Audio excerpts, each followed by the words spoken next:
ZTE Axon 7, and let me show you how to accomplish the hard reset operation on that device by using the ZTE settings. So at the very beginning, let's start by using your home screen. Find and select the settings. From the following options, we need to scroll down and choose System. Here let's choose Reset and select Factory Data Reset. So this will erase all your data from your phone internal storage, including your Google account, system and app data and settings, downloaded apps, music, photos and other user data. So if you are aware of this, let's tap Reset Phone, and to begin the whole operation, let's choose Erase Everything. Right now the device is performing the hard reset, so let's wait until the whole process will be completed.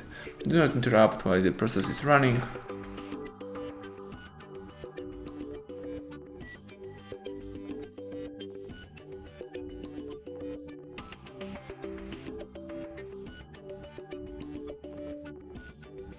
Excellent, as you can see the welcome panel just pops up, so it means that the hard reset is done. So thank you for watching, please subscribe our channel and leave thumbs up under the video.